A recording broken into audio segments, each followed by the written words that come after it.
So far, we have gone through the 4 different chapters that make our book, The Reinforcement Learning Playground with Python.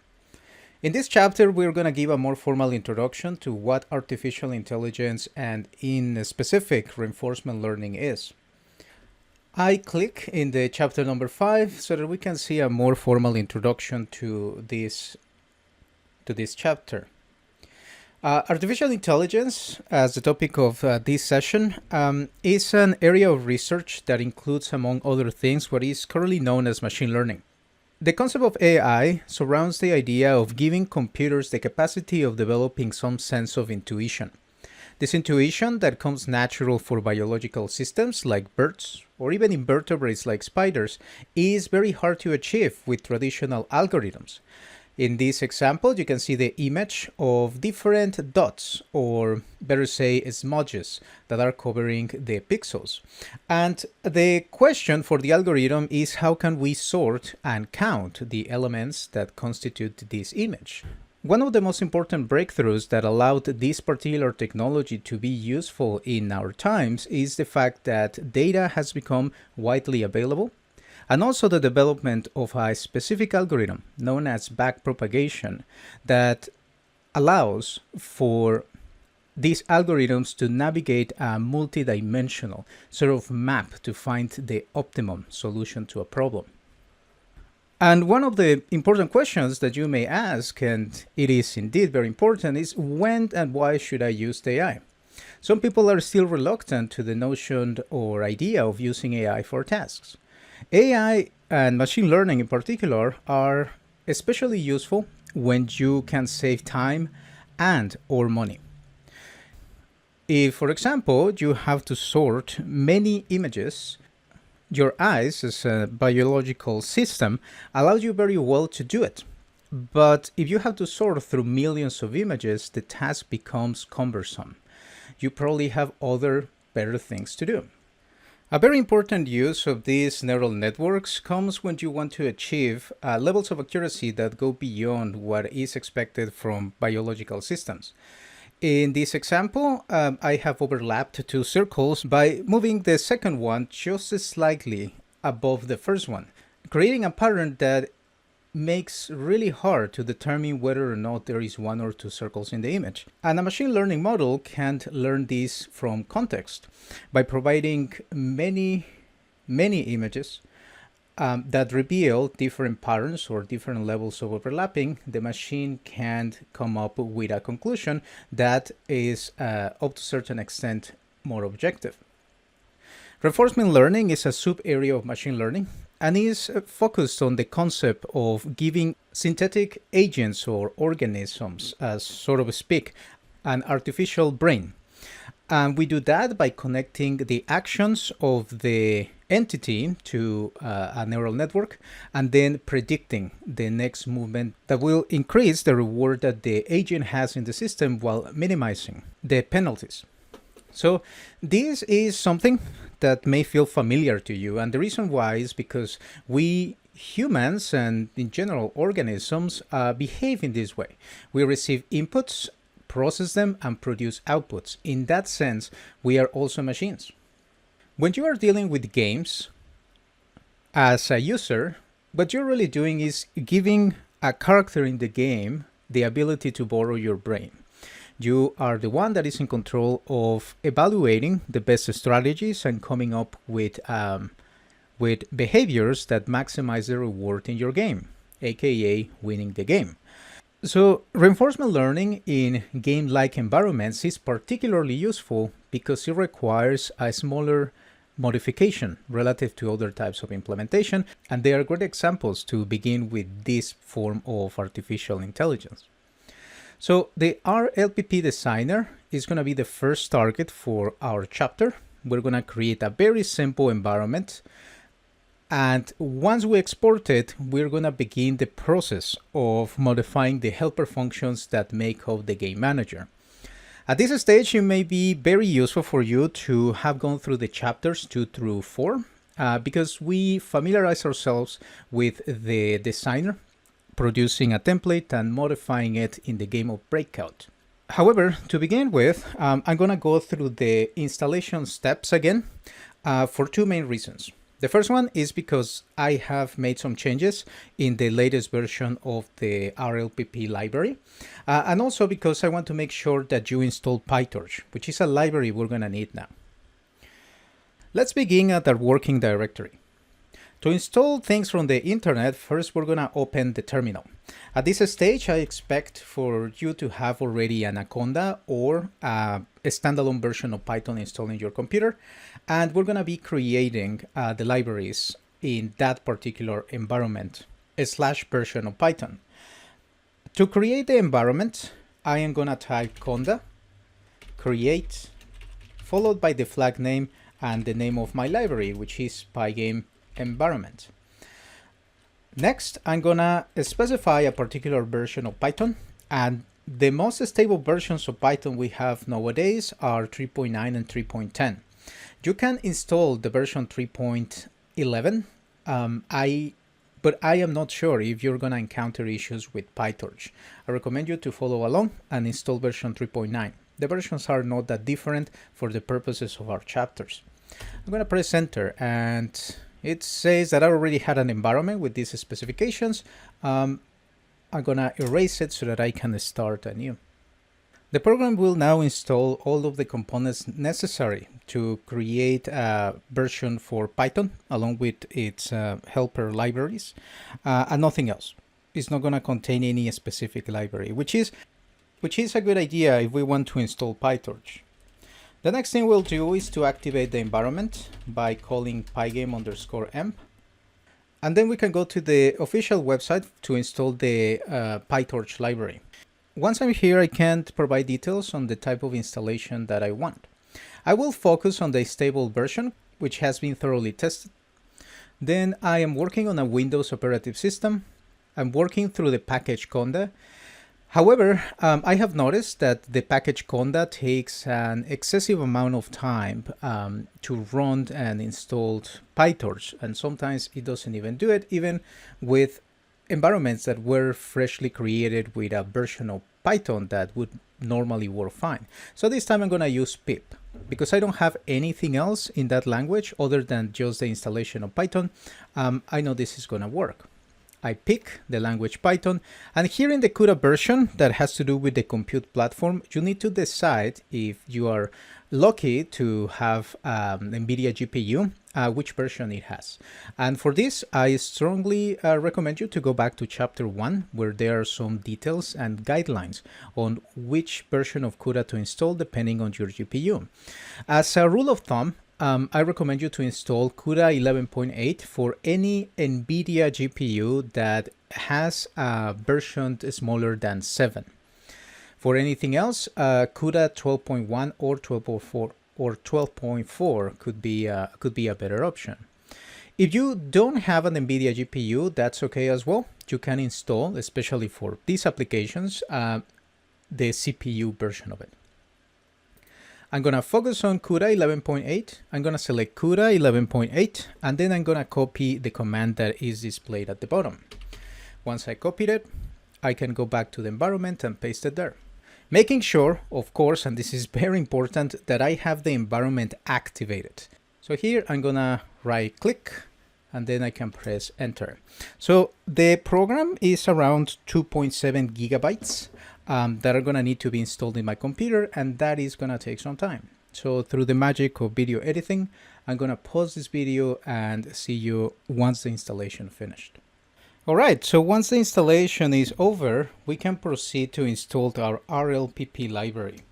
To confirm first that the installation was successful, I'm going to type Python, which will give me access to the interpreter directly inside of the terminal. And I'm going to type import torch, which is the official name that the library has inside of Python. If I don't get any notifications, it means that the program works. I can even type torch followed by a magic attribute that will give me access to information on where the file has been installed, and I can confirm the installation. I can type exit, and now I can ask for pip to install our package rlpp. The latest version of this library is 0.5. And if I press enter, hopefully that will be the version that the program installs. And it does. Fantastic.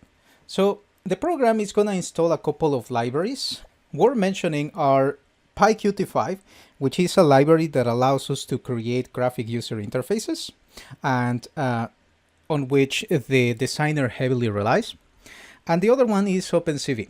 OpenCV is a library that helps us modify and handle images as array of pixels, special arrays that are part of the NumPy library. Those are a form of optimized lists that are way faster than normal lists in Python. So now that we have all of the elements that we need, we can type inside of the terminal rlpp _designer, always making sure that we are still inside of the environment.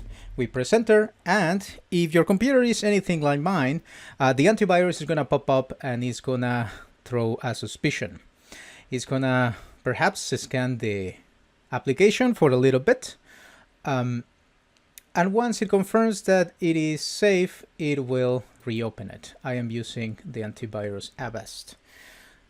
For a more complete explanation on how the designer works, I recommend you to take a look at the chapter 2, where we go in detail over the different icons that will make this designer. The preview for the Pygame window is here on the left, and right now I'm gonna scroll on the sprites panel to find the agents tab. At this point, it is important that we select the agents directly from the tab, because these agents will be the ones that will have attached to them this synthetic brain. I'm gonna create a simple layout for now, where I can add one piece of food, maybe a second one, and just the agent. Now, to export this work, we can go to the Export tab, and rather than exporting the layout as regular Pygame objects, we will select the second option that reads as AI agents. I can then navigate to the folder that will contain my project, and I can leave the file as config.json by default. You can change it if you want. It's not essential because we are about to run the processor for reinforcement learning agents using this name. Just remember what you call it. Then I will save the file, and the program will give me a confirmation saying that it successfully saved not only the config.json, but also the images that I used in my layout. I can select OK, and I can close the designer. Let's take a look at our agents folder. And here I need to create a new script using Python. So I'm gonna open the terminal in my case. Your layout may look different, but I forgot to add VS Code to the context manager when I installed it initially, so I need to do it the long way. I need to go to the terminal and run code, period. The purpose of this, however you decide to do it, and independently of which coding editor you decided to use, is to open the folder so that we can add a new Python file. This one will be called processing rl metadata. The name of the file is not the most important thing. Just make sure that you follow these two lines. The first one is to ask to import the reinforcement learning processor from the rlpp library. To do that, we ask for rlpp, the RL processor, and then we import a special function called map.json. The map.json will translate the information in the config file into an output ready to run using Pygame. It is gonna use a template to give us a project using the layout that we built. So here we can call map.json, and I can specify using // that I am inside of this folder, and I can pass config.json. Once this is ready, I can ask VS Code to run this directly by accessing the interpreter, or I could run it also from the terminal. So I click here, and if everything works well, I should get two files. And there they are. The first one is called the model, and this one represents the neural network. Notice the import of the part. Notice the usage of the PyTorch library, where we also specifies the architecture that our neural network will have. This neural network is going to be represented by a single block. It actually doesn't have to be a block, but the important part is that it is a fully connected neural network where we have 4 different layers. The first layer takes the input size, which will be represented by how we make the agent understand its environment.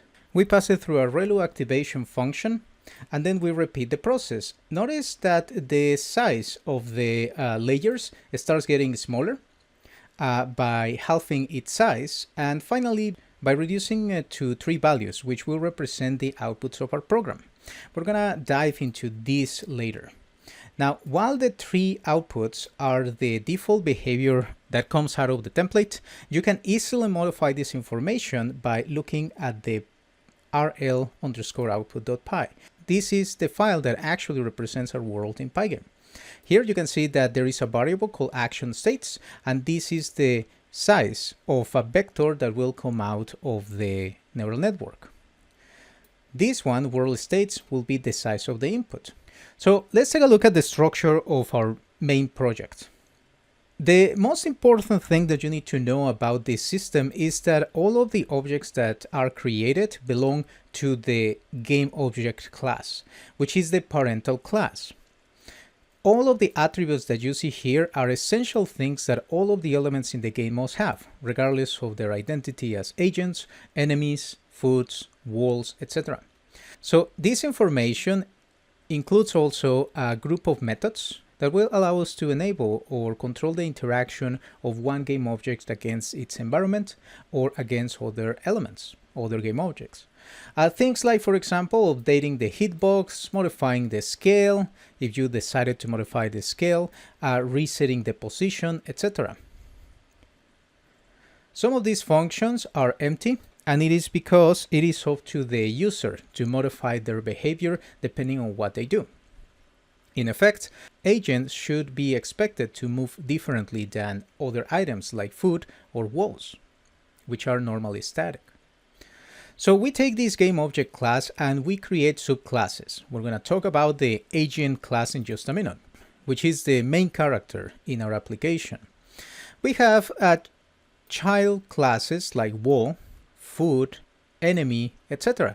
that take the attributes that we created and specified inside of the class GameObject, and we will be adding additional information. The class agent contains a lot of functions, and we're gonna keep adding more to them. The first one is gonna take all of the attributes that came from the standard GameObject class, but then it also adds a specific information that have to do with the neural network, how it runs and how we control its behavior. There is also a function called reset that will reset the position of the game objects, just like in the master class game object, but it also adds additional information, in this case a Boolean variable, that will let us know whether or not the agent is there in its environment. The other functions like getState, remember, train long memory are things that will regulate the training process of the neural network. The area where we will spend most of our time modifying code is this method right here, which is called playStep. We're gonna dive into it in just a second. Let's keep scrolling down for now. There is another class called the Game Manager. And the Game Manager, I want you to think about it as the brain of the entire operation. It controls what game objects interact with each other. It even defines and initializes the identity of those game objects depending on what we saw in the layout. In other words, it creates and controls the rules of the game. Notice that this game manager also has a helper method reset that is gonna reset hyperparameters that have something to do with the rules of your game, like the score, the reset timer, etc. Things that may be useful. It also goes through every single element in the list of all of the game objects that include food, agents, walls, etc. and it resets their position whenever this function is called. So this is gonna be the reset button that will allow us to bring back the game to its initial state. The second method is the draw function, which in the previous chapters was outside of the class game manager. This time the game manager engulfs the method draw so that it has complete control over the environment that it is representing. The next function is the update. It contains, among other things, this statement that allows us to close the window. If we remove this, interacting with the window will cause our application to collapse or to crash. So listening to the user input is important, at the very least, to allow us to close the window or move it whenever we want to change its position. Then we go through every single agent in our game. And for each of those, we apply the algorithm that will allow us to train our agents. We ask the agent to get a sense of its surroundings. We ask it to make a move based on that understanding. That's where the synthetic brain comes in. Then we evaluate the action that was taken by receiving the reward and penalties of the action that was performed. And then we can receive the information of the environment once more. We use this information to train two forms of memory: what the agent just did and what the agent did in the entire episode.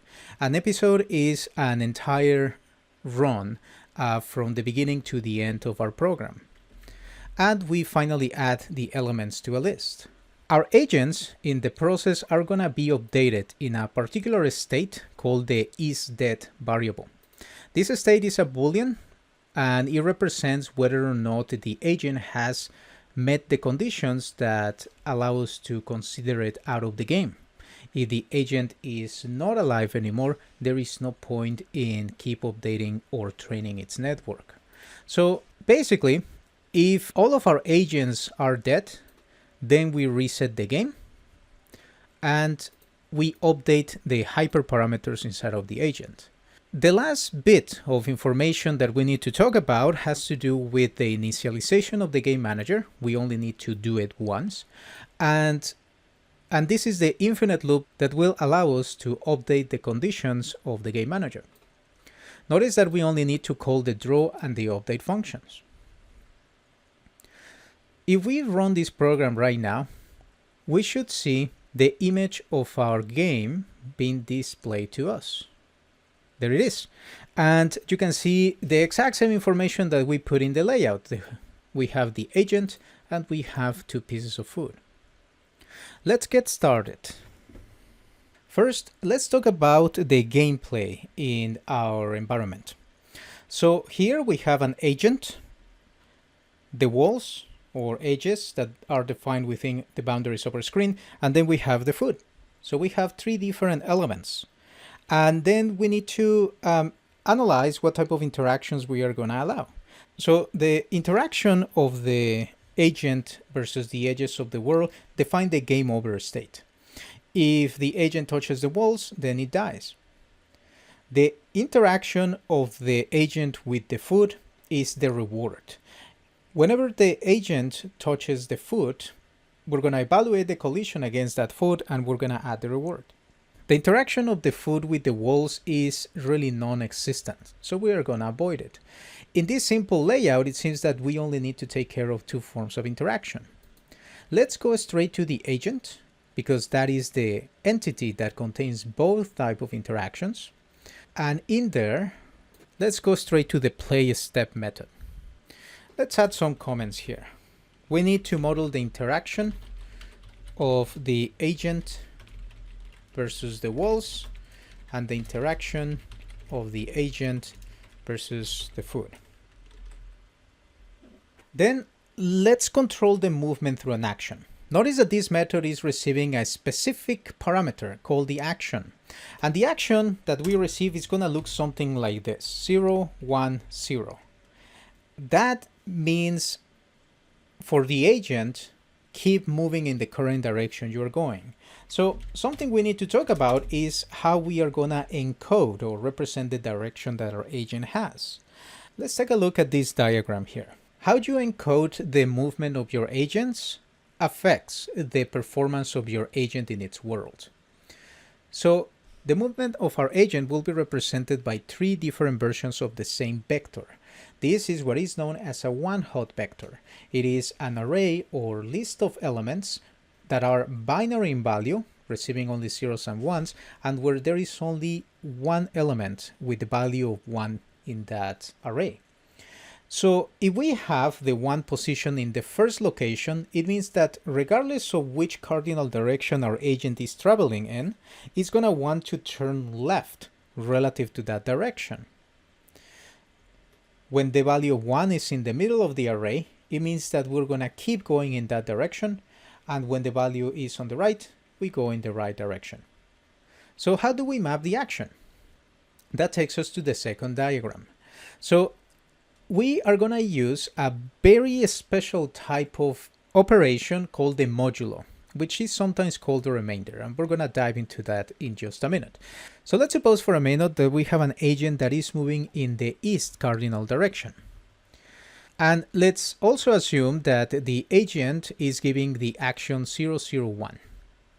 So in that scenario, we need to move to the right in a clockwise fashion relative to the 4 cardinal directions. So we end up going south. Something similar happens if the agent is going east and we receive the list 1, 0, 0, which represents the left direction. So the transformation in the cardinal direction is defined by a counterclockwise fashion going from east to north. Notice that there are some numbers here as well. There is 0 for east, 1 for south, 2 for west, and 3 for north.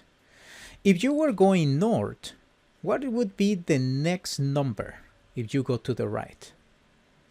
We need to somehow return the value of 3 to be the number 0. Likewise, if we are going east, which has the value 0, and we want to go left, ending off north, we need to transform this value from 0 to 3, and we could do it with if statements, but instead we're going to use the modulo operator. Here is how it works. We will define the current direction of our agent using a special variable named index of the cardinal direction. I'm just going to call it idx for now, and we're going to define it at 0. So the range of values that the index can take go from 0 to 1 to 2 and 3. That is 4 values because we started counting at 0. So let's perform the first operation. Let's suppose that our agent is going east right now and we want it to go south. I better write that here as well. So east, south.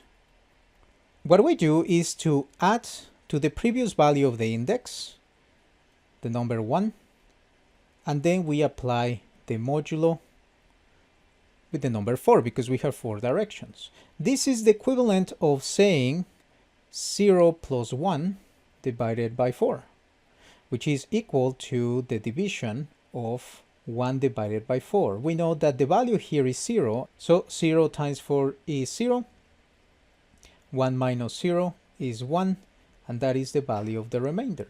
Notice that these two numbers remain the same, and therefore we get the identity of the number as a return. So the same happens when we move to the number 2 from the number 1 and to the number 3 from the number 2. But when the value is 3 plus 1 or 4, suddenly the value here is 1. And that means that the remainder is 0 because this is equal to 4 minus 4. And that's how we end up with the original direction, which was this. So in other words, you go 3 plus 1, apply the modulo, and you end up back where you started. And one nice feature that the modulo has is that it also applies in a counterclockwise direction, going from 0 back to 3. This is a feature of Python that other programming languages don't have. So if you decide to implement this algorithm somewhere else, just keep an eye on that, because it may give unexpected surprises. So now that we defined the movement of our agent, notice that it happens in 2 stages, the cardinal direction and the action of the agent. We need to put that inside of our code. And we're going to do it using this. We're going to start with an if statement right here in the play step. If our action has the shape 1, 0, 0, we know that the agent wants to turn left. So we are going to apply the self.index cardinal direction to be equal to its current value which is this, plus 1, and then we wrap it inside of the modulo, which is modulo 4. But wait, because we don't have a variable called index cardinal direction, so we need to add it too. And we're gonna add it inside of the reset parameter. So we scroll up inside of the agent and we find the reset method. So over here, right below is that, we can place the self.index cardinal direction, and it is up to us to define in which direction we start the game. I'm gonna start it at the value 0, which represents east. And it turns out that that value also matches the direction that the sprite is looking at. Because if we run the layout, I hope I didn't break anything right now. If we run the layout, we'll see that the agent is turning right, is facing east. So now that we have that attribute, we can apply the second case, which is when the action is 0, 0, 1. Notice that if the action was 0, 1, 0 or straight, we don't need to do anything. In this case, the only thing we change is a plus for a minus, and that will allow us to go in a counterclockwise direction. Before we move to the next step, let's also make sure we can turn our agents so that the sprite faces in the direction that the agent is moving.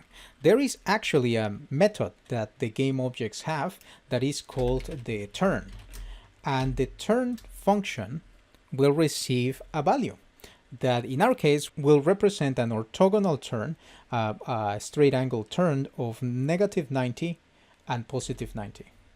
When the value is negative, the turn method will rotate the agent in a counterclockwise direction and in a clockwise direction otherwise. I guess that if this is gonna be going left, that's counterclockwise, so that's negative in here, and this is positive. Okay, so let's run this and let's see if it gives us any effect. And you can notice here that the agent has begun rotating its head in the direction where it wants to go. So now let's make it move.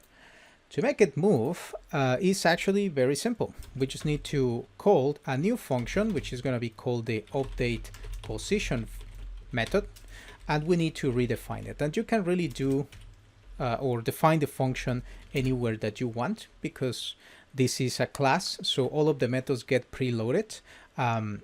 Normally in Python you need to first write a function before you call it, but once they are inside of a class, that rule no longer applies. So let's call this the update position, which receives self, and what it does is taking the value in x, and well, basically we need to filter for the 4 cardinal directions. So let's create 4 spaces, and we can ask if the index of the cardinal direction has a certain value, starting with the east, remember, then south, move to east, move to west, and finally north. We have the values 0, 1, 2, and 3.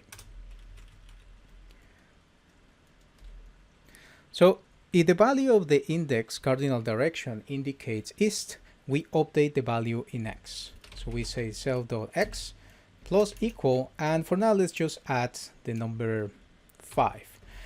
This could be represented inside of a parameter defined at the top of your project, so that you don't need to change it every time if the agent is moving a little slow or a little fast.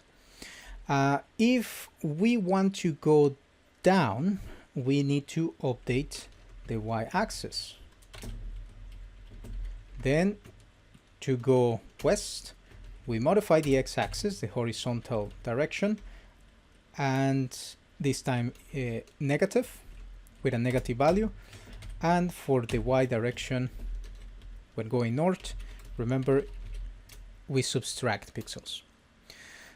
Inside of the play step function, we first receive the action, make the rotation, and then we update the position. If we run the code now, we should see our agent moving across the screen. Excellent. Of course, the movements that the agent is receiving right now come from the synthetic brain, but because we are not modifying the understanding that the agent has from its surroundings, it's not really giving us any new information or developing any intuition. The next thing will be to make sure the agent can't die, which will trigger the reset in the game manager to restart the entire process again. So let's close the window for now and let's focus on the next interaction. First, interaction of the agents with the wall. Because the interaction of the agent with the walls represent the game over state, we are gonna call this helper function is game over. And then we need to define it. So I'm gonna define it right below. The purpose of this game over, the purpose of the method is game over is to evaluate if the agent is touching any of the 4 walls. And we're gonna do it as follows. We're gonna represent the 4 walls with conditional statements. When the answer of that statement is true, it means that the agent is touching that wall. Then we're going to put all of those statements inside of a list, turn them into an integer, and whenever the sum of all of those elements is different than 0, it means that the game is over. It looks something like this. So let's call this wall ist, and it's going to be an integer version of the position in X plus half of the width or half of the height, depending of course on the particular direction where the agent is going, and we only need half. And then we can ask for the conditions. For the first condition, the wall ist, we will know that the agent touched that edge. And actually here I should probably stop typing with the 4 elements at the same time. The condition is whether or not the right side of the agent is bigger or equal than the last pixel in the screen in terms of the horizontal length. The next one will be south, the next one west, and finally north. For the south wall, we in both the y direction, instead of the width is the height. We still need half, and we're gonna evaluate if the value is bigger or equal than the screen at the index 1, which is the second element representing the total number of pixels that our screen is tall. Here in the west direction, instead of adding, we're gonna subtract from the position of the agent half of the width. And we're gonna ask if the value is less or equal than 0.